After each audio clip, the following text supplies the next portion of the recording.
কাছের কোনো একজন মানুষকে আমরা যখন হারাই আমাদের কিন্তু ভীষণ কষ্ট হয়। আর সেখানে যদি কেউ একসাথে দুজন কাছের মানুষকে হারায় তবে ভাবো তো তার কতটা কষ্ট হবে। হ্যাঁ, এমনটাই ঘটেছিল আমাদের মহিলা কবি তরু দত্তের সাথে, এবং সেই ঘটনার উপর নির্ভর করে লেখা আজকের কবিতা আওয়ার ক্যাসুয়ারিনা ট্রি। এই গাছের সাথে জড়িয়ে ছিল তরু দত্তের শৈশব, তার প্রিয় কিছু মানুষের স্মৃতি। তরু দত্ত ছিলেন প্রথম ভারতীয় বাঙালি মহিলা কবি যিনি ইংরেজি ও ফরাসি ভাষায় কবিতা লিখে বিশ্বের সাড়া ফেলেছিলেন। জন্ম 4 মার্চ 1856 কলকাতার এক বাঙালি খ্রিস্টান পরিবারে। তবে তার জীবনে ঘটে এক মর্মান্তিক ঘটনা, কারণ 1865 সালে তার ভাই আবজুন দত্ত, ডাকনাম আবজু, টিউবারকুলোসিস অর্থাৎ যক্ষা রোগে মারা যান। এরপর তরু দত্তের পরিবার ভারত ছেড়ে ইউরোপে চলে যান। প্রথমে ফ্রান্সে থাকেন, তারপর ইংল্যান্ডে। তিনি ফ্রান্সে এবং ইংল্যান্ডে পড়াশোনা করেছেন এবং তিনি ইংরেজি, ফরাসি, বাংলা, সংস্কৃত ভাষায় ভীষণ দক্ষ ছিলেন এবং 1800 দশকে একজন ভারতীয় নারীর পক্ষে এটা ছিল অবাক করা একটা ব্যাপার। তার বাবা গোবিন্দচন্দ্র দত্ত এবং মা ছিলেন ক্ষেত্রমণি দত্ত, এবং তার পড়াশোনার জীবনে তার পিতার অবদান ছিল অনেকখানি।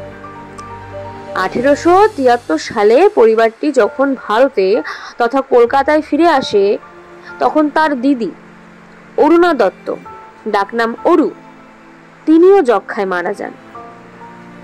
পর 2 ভাই এবং দিদিকে হারায়। আরো শকিং ব্যাপার কি জানো, তরু দত্ত নিজেও মারা যান মাত্র 21 বছর বয়সে, এবং তারও মৃত্যুর কারণ হলো টিউবারকুলোসিস অর্থাৎ যক্ষা। এখন অনেকের মনে প্রশ্ন আসতে পারে যে সবার সাথে এমন রোগ হলো কেন, যক্ষা কেন হলো? যক্ষা, যা মূলত ফুসফুসকে প্রভাবিত করে, 19 শতকে যক্ষা ছিল মৃত্যুর একটা সাধারণ ব্যাপার, কারণ সেই সময় কোনো নির্দিষ্ট টিকা, ওষুধ ছিল না যা কার্যকরভাবে সংক্রমণ দূর করতে বা প্রতিরোধ করতে পারে। তো তরু দত্ত যখন ইউরোপে ছিলেন সেই সময় এই নিজের প্রিয় ভাই, দিদিকে যে হারানোর বেদনা, এই যে একাকিত্ব বোধ বা শৈশবে সেই ক্যাসুয়ারিনা গাছের নিচে কাটানো যে অতীতের টান, যে গভীর অনুভূতিগুলো, এগুলো নিয়েই আজকের কবিতা আওয়ার ক্যাসুয়ারিনা ট্রি এটি লেখেন। এটি একটি অটোবায়োগ্রাফিক্যাল কবিতা এবং এটাকে নস্টালজিক ওডও বলতে পারি। এখন অটোবায়োগ্রাফিক্যাল কবিতা কেন বলছি, কারণ কবিতাটি তরু দত্তের ব্যক্তিগত অভিজ্ঞতা নিয়ে লেখা, এবং নস্টালজিক কারণ তার স্মৃতির ওপর ভিত্তি করে লেখা, আর ওড বলার কারণ এটা একটা লিরিক্যাল পোয়েম যেটা তীব্র আবেগ, প্রশংসা প্রকাশ করে, এক্ষেত্রে সেই ক্যাসুয়ারিনা গাছের ওপরে এবং তার স্মৃতির প্রতি। এটি লিখেছিলেন 1881 1881-তে, এবং এটি প্রথম প্রকাশিত হয়, পাবলিশড হয় 1882-তে। 1882 সালে তার কাব্যগ্রন্থ অ্যানশিয়েন্ট ব্যালেডস অ্যান্ড লিজেন্ডস অফ হিন্দুস্তানে। এই কবিতাতে 5টা স্ট্যাঞ্জা আছে এবং প্রত্যেকটা স্ট্যাঞ্জাতেই 11টা করে লাইন আছে, যেটাকে আমরা রাইম স্কিম যদি বলি, যে কি রাইম স্কিম, সেটা হচ্ছে A B B A, C D D C, ই ই ই। চলো এবার আমরা লাইন বাই লাইন পড়ে কবিতাটির বাংলা অনুবাদ সহ বিশ্লেষণ ব্যাখ্যাটা খুব সুন্দর করে জেনে নিই, এবং কি কি পোয়েটিক ডিভাইস আছে, কি কি সিমিলি, মেটাফর ইত্যাদি আছে, সেগুলো আমরা এর পাশাপাশি জেনে নেব উইথ কঠিন কঠিন ইংরেজির বাংলা মানে সহ। Like a huge python winding round and round, বিশাল এক ময়াল সাপের মতো পাক খেতে খেতে ঘুরে গেছে। পাইথন মানে ময়াল সাপ, ওয়াইন্ডিং মানে পাক খাওয়া, অর্থাৎ গাছের গুড়ির চারপাশে, এই ক্যাসুয়ারিনা গাছটার যে গুড়ি তার চারপাশে একটা লতা এমনভাবে লিপটে আছে যেন একটা বিশাল ময়াল সাপ তাকে জড়িয়ে আছে এমন মনে হচ্ছে। The rugged trunk indented deep with scars. অমসৃণ গুড়িতে রাগেড ট্রাঙ্কে গভীর ক্ষতচিহ্ন। ইনডেন্টেড ডিপ, ভীষণ গভীর ক্ষতচিহ্ন, উইথ স্কার্স সৃষ্টি হয়েছে। গাছের গুড়ি খুব খসখসে আর সেখানে অনেক পুরনো দাগ বা কাটা ক্ষতচিহ্ন রয়েছে এবং সেই গাছেই একটা ময়াল সাপের মতো একটা লতা লতানো লতা উঠছে ওপরের দিকে গোল গোল গোল গোল করে পাক খেতে খেতে। Up to its very summit near the stars, যা গিয়ে পৌঁছেছে গাছটার একদম মাথায়, হ্যাঁ একদম তারাদের কাছাকাছি। তো সেই লতা গাছের একেবারে ওপরে উঠে গেছে এবং যেন আকাশের তারার কাছাকাছি পৌঁছে গেছে।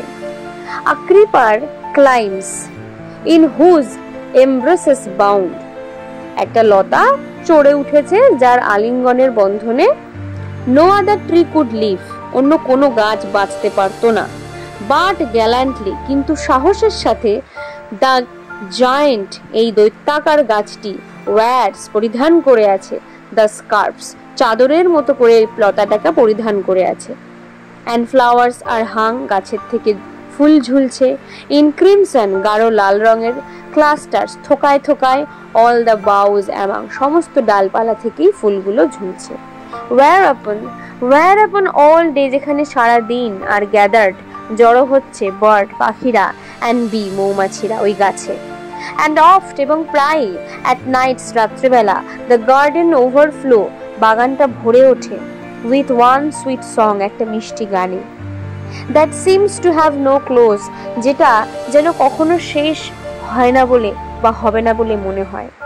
Sung darkling from our tree while men repose, সেই অন্ধকারে বাজে আমাদের সেই গাছ থেকে, অন্ধকার যেন গান গায়, অন্ধকারের গান যেন বেরিয়ে আসে সেই গাছের থেকে যখন সমস্ত মানুষেরা রিপোজ করে, বিশ্রাম করে।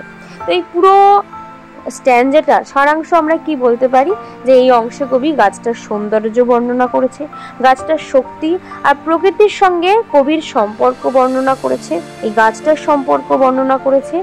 এখানে একটা লতা গাছ ওই ক্যাজুয়ারিনা ট্রিটাকে শক্ত করে জড়িয়ে রেখেছে, তবুও কিন্তু গাছটা ভেঙে পড়েনি, বরং লতা আর ফুলের সৌন্দর্যে ভরে আছে। এখানে পাখিরা, মৌমাছিরা আসে, রাত হলে গাছটার থেকে যেন গান, মানে গাছটা যেন একটা মধুর গান গায় এবং বাগানটাকে যেন জাদুর মতো করে তোলে। Next, when first my casement is wide open thrown, যখন প্রথম আমার জানলাটা খোলা হয়। at dawn, ভোরবেলার আলোতে। my eyes, আমার চোখ, delighted, আনন্দে ভরে ওঠে। on it rest, যখন গাছটার উপর আমার দৃষ্টি যায়। sometimes, কখনো কখনো, the most in winter, বিশেষ করে শীতকালে। on its crest, গাছের একদম চূড়ায়। a grey baboon, একটা ধূসর রঙের হনুমান বানর, sits, বসে থাকে, statue like alone, একা একা একটা মূর্তির মতো বসে থাকে। watching the sunrise, এবং সে বসে বসে সূর্যোদয় দেখে, সূর্যের ওঠা দেখে। while on lower boughs, যেখানে নিচের ডালপালায় গাছটাতে his puny offspring, তার সেই ছোট্ট ছোট্ট বাচ্চারা leap about, লাফিয়ে লাফিয়ে বেড়ায় and play, খেলা করে।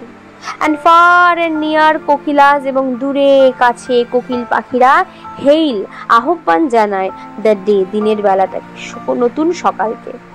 and to their pastures wend our sleepy cows, আর গরুগুলো ধীরে ধীরে ঘাস খেতে যায় তৃণভূমিতে। পাস্চার মানে তৃণভূমিতে। and in the shadow, আর গাছের ছায়াতে, on the broad tank, বিশাল পুকুরের ওপর সেই গাছের ছায়া পড়ে, হ্যাঁ যেই গাছের মানে সেই পুকুরের মধ্যে, by that war tree so beautiful and vast, সেই পুরনো সুন্দর বিশাল গাছটির নিচে সেই জলে কি দেখা যায়? the water lily is spring, যে শালুক ফুল ফুটেছে। like snow enmeshed, যেন সেই সাদা বরফের স্তূপ জমেছে, এমন করে সাদা সাদা শালুক ফুল ফোটে। এই সেকেন্ড স্ট্যানজাতে আমরা কি দেখতে পারি, যে এই অংশে কবি সকালবেলা ঘুম থেকে উঠে জানলা খুলেই তার চোখে পড়ে সেই ক্যাসুয়ারিনা গাছের উপর তার চোখ যায়। শীতকালে সেই গাছের চূড়ায় বানর বসে থাকে এবং সেই বানর বসে থাকাটা যেন সেই কবির একাকিত্বকে একটা সিম্বলাইজ করছে, হ্যাঁ।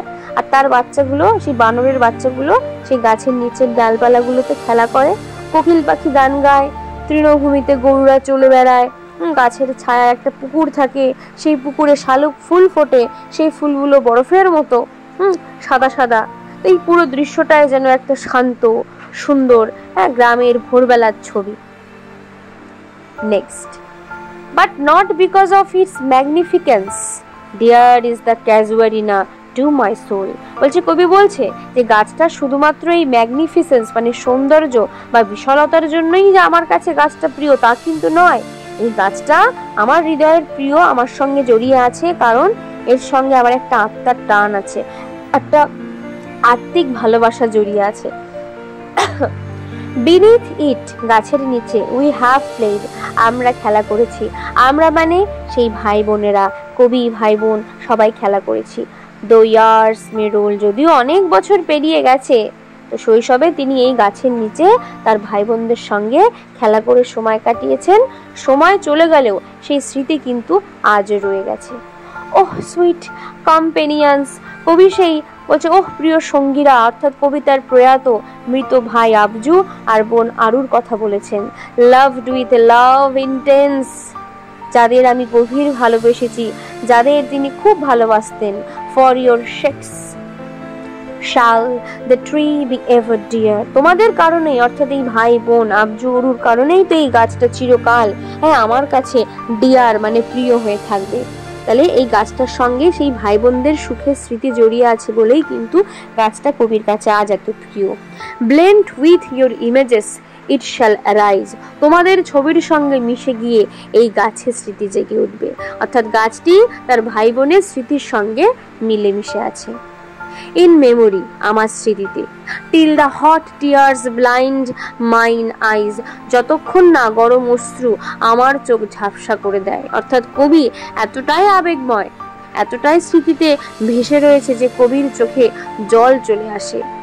What is that dirge like murmur that I hear, বলছে আমি কি শুনছি, যেন কোনো শোকগাথার মতো একটা গুঞ্জন, অর্থাৎ কবি শোকের অনুভূতিতে যেন কান্নার আওয়াজ শুনতে পাচ্ছে। Like the sea breaking on a single beach, বলছে যে যেন সমুদ্রের ঢেউ, সিঙ্গেল মানে সেই এবড়ো খেবড়ো নুড়ির কথা বলছে, যে সমুদ্রের ঢেউ নুড়ি পাথরের তীরে এসে আছড়ে পড়ছে, সেই কান্নার শব্দটা, যে কান্নাটা যেন কবি শুনতে পাচ্ছে, সেটা যেন সাগরের ঢেউয়ের মতো ধ্বনি করছে। It is the trees lament, এটা গাছের কান্না। অ্যান ইরি স্পিচ, এক রহস্যময় ভাষা। কবি মনে করেন যে গাছটা যেন নিজেই শোক প্রকাশ করছে সেই কবির ভাই এবং দিদিকে হারিয়ে। The haply to the unknown land may reach, যা সম্ভবত অজানা কোনো দেশে পৌঁছে যেতে পারে, অর্থাৎ সেই কান্না বা স্মৃতি যেন চলে যায় তার প্রিয়জনদের আত্মার কাছে। এই যে কান্না করছে বা এই যে স্মৃতিচারণ করছে, এটা যেন তার সেই প্রিয়জন যাদেরকে হারিয়েছে, তার ভাই বোন, তাদের আত্মার কাছে, অর্থাৎ অজানা জগতে, সেই পরলোকে যেন চলে যায়। তো এই প্যারায় আমরা দেখতে পাচ্ছি কি, যে ক্যাসুয়ারিনা গাছটা শুধুমাত্র তার সৌন্দর্যের জন্যই কিন্তু কবির প্রিয় নয়, বরং এটার সঙ্গে তার প্রিয় ভাই বোনদের স্মৃতি জড়িয়ে আছে। তিনি শৈশবে এই গাছের নিচে তাদের সঙ্গে খেলা করেছেন, সেই স্মৃতি এখনো তার চোখে কিন্তু জল এনে দেয়। কবি যেন গাছের ভেতর একটা শোকের আওয়াজ শুনতে পায়, যেন গাছটাও তার প্রিয়জনদের হারানোর বেদনা প্রকাশ করছে। Next, unknown yet well known to the eye of faith, পরিচিত, অপরিচিত তবুও বিশ্বাসের চোখে অপরিচিত। মানে হচ্ছে কবি বলছেন যে কিছু কিছু জিনিস আমাদের চোখে দেখা যায় না, কিন্তু বিশ্বাসের চোখে আমরা সেগুলো অনুভব করতে পারি। এই অপরিচিত বলতে সেই মৃতদের জগৎ, সেই আত্মিক জগৎকে বোঝানো হয়েছে, যেটা শুধুমাত্র আমরা অনুভব করতে পারি, আমরা ওইভাবে দেখতে পারি না। আমাদের কাছে সেই জগৎটা অপরিচিত, কিন্তু আমাদের বিশ্বাসের চোখে কিন্তু সেটা পরিচিত। আহ, আই হ্যাভ হার্ড, আমি শুনেছি, দ্যাট ওয়েল, সেই কান্না, ফার ফার অ্যাওয়ে, বহু বহু দূর থেকে। কবি বলছেন যে তিনি এক দূর জায়গা থেকে এক ধরনের করুণ কান্নার শব্দ শুনেছেন।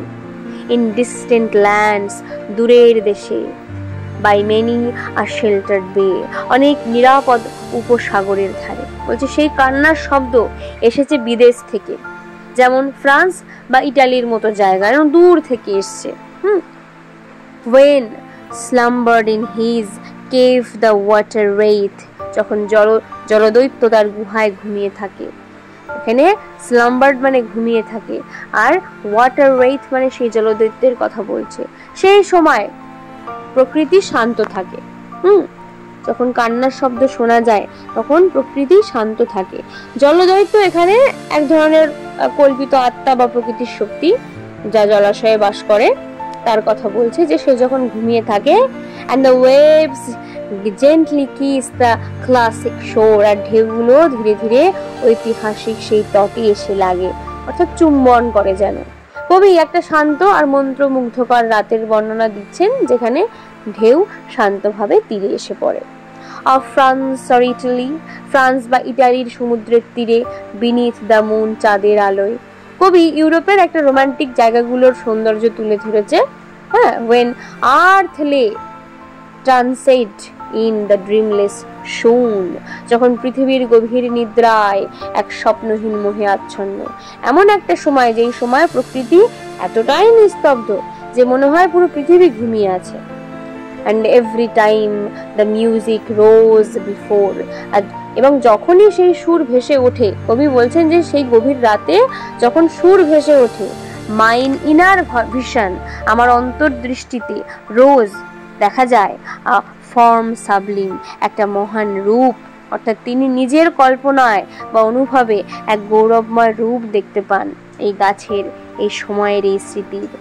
thy form oak tree as in my happy prime, তোমার রূপ, গাছের রূপ দেখতে পায় তার কল্পনার বা অনুভবে। এমন গাছ যেন কবির সুখের শৈশবকালে ছিল। সেই রূপটি ছিল তার প্রিয় ক্যাসুয়ারিনা গাছের, যা তিনি ছোটবেলায় দেখতেন, সেই গাছের রূপ উনি দেখতে পান। I saw thee, আমি তোমাকে দেখেছি, in my own loved native clime, আমার নিজের প্রিয় মাতৃভূমিতে। তিনি বলছেন যে যদিও এখন আমি বিদেশে, অর্থাৎ কবি বিদেশে, তবুও সেই গাছটার স্মৃতি তার মনে গেঁথে আছে, আর সেটি বারবার মনে পড়ে। এই অংশে কবি বলেন যে যদিও এখন তিনি দূর দেশে আছেন, প্যারিস বা ইটালির মতো এরকম ফ্রান্সে এরকম টাইপের জায়গাতে আছে, তবুও এক গভীর নিস্তব্ধ রাতে যখন প্রকৃতি এক স্বপ্নহীন ঘুমে ডুবে থাকে, তখন তার মনে ভেসে ওঠে তার প্রিয় সেই ক্যাসুয়ারিনা গাছের কথা। এই গাছটি তার শৈশবের প্রিয় স্মৃতি বহন করে। চোখে না দেখলেও বিশ্বাসের চোখে তিনি সেই স্মৃতি বা ভালোবাসাকে অনুভব করতে পারেন। নেক্সট কি বলছে? therefore, সেই জন্য I fain would consecrate a lay, বলছে তাই আমি আনন্দের সাথে উৎসর্গ করছি, কনসিক্রেট করছি একটা গীতি কবিতা, একটা লে। কবি বলেন যে এই গাছটাকে স্মরণ করে তিনি ভালোবাসা, শ্রদ্ধায় একটা কবিতা উৎসর্গ করতে চান। unto thy honor tree, beloved of those, তোমাদের সম্মানে হে গাছ, প্রিয় ছিলে তুমি তাদের কাছে। এই গাছটা তার প্রিয়জনদেরও প্রিয় ছিল, যারা কিন্তু আজ আর বেঁচে নেই। কারা এই প্রিয়জন বলতো? তার দিদি এবং তার ভাই অরু আর আবজু। who now in blessed sleep for a repose, যারা এখন চিরন্তন বিশ্রামে আছে শান্তিময় ঘুমে। তার ভাই বোন আজ মারা গেছেন, তারা এখন তাই জন্য চির শান্তিতে ঘুমিয়ে আছেন। dearer than life to me, যারা কিনা আমার জীবনের থেকেও প্রিয় ছিল।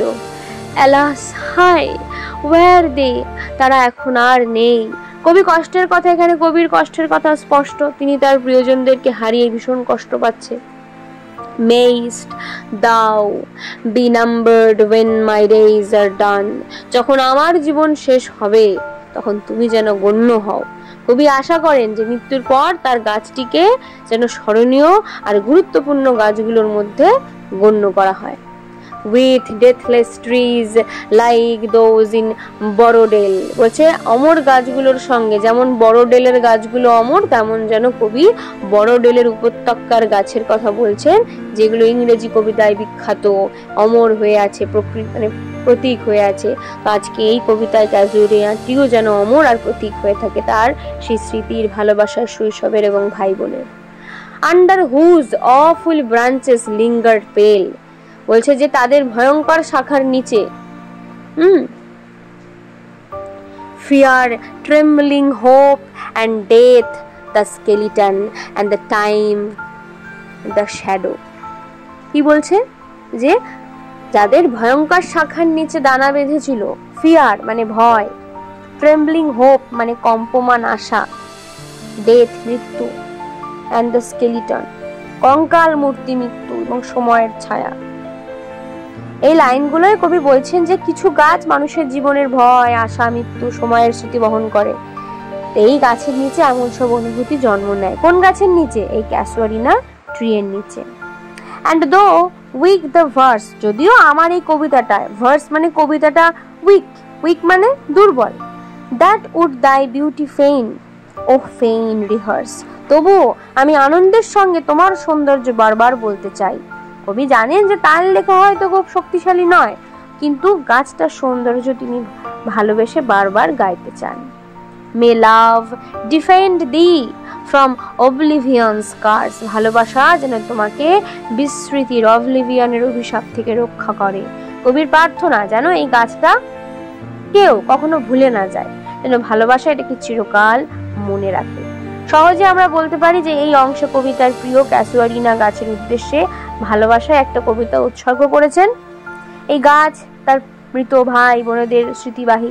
তিনি আশা করেন যে মৃত্যুর পর এই গাছটা স্মরণীয় হয়ে থাকবে, যেমন পৃথিবীর সমস্ত পৃথিবীর কিছু বিখ্যাত গাছ আজও স্মরণীয় হয়ে আছে। যদিও কবির লেখা দুর্বল ওনার কবিতাটা, কিন্তু তার ভালোবাসা এত গভীর যে ভালোবাসা গাছটিকে কখনো বিস্তৃত হতে দেবে না। আমরা এক কথায় এই কবিতার নীতিবাক্য বা কি শিখতে পারি? যে প্রিয় মানুষ ও প্রকৃতির সঙ্গে জড়িত যে স্মৃতিগুলো, সেগুলো আমাদের কিন্তু দুঃখের সময় তো শান্তি দেয়, স্বস্তি দিতে পারে। তো ক্যাসুয়ারিনা গাছটি, অর্থাৎ এই যে আওয়ার ক্যাসুয়ারিনা ট্রি, কবিতাটা একটা স্মৃতি আর সম্পর্কের শক্তির প্রতীক। অর্থাৎ যারা আমাদের জীবনে খুব প্রিয় ছিলেন বা যে সময় জায়গা আমাদের হৃদয়ের কাছের ছিল, যেসব জায়গা, সেগুলো কিন্তু সেগুলোর যে স্মৃতি আমাদের কখনো ভুলে যেতে দেয় না, বরং সেই স্মৃতি আমাদের বেঁচে থাকার আশা, ভালোবাসা ইত্যাদি যোগায়। অবশেষে একটা কথাই বলতে পারি যে এই ক্যাসুয়ারিনা ট্রি শুধু গাছ নয়, ভালোবাসা, স্মৃতির একটা চিরন্তন প্রতীক। এবার চলো আলোচনা করা যাক যে কবিতার মধ্যে কি কি ফিগার অফ স্পিচ আছে। দেখো এখানে সিমিলি আছে, উপমা আছে। কোথায়? এই যে লতানো, যে লতাটা গাছের গা বেয়ে বেয়ে উঠছে, ওটাকে কার সঙ্গে তুলনা করেছিল? পাইথনের সাথে, লাইক এ হিউজ পাইথন। তাহলে এই জায়গাটা সিমিলি দেখতে পাচ্ছি।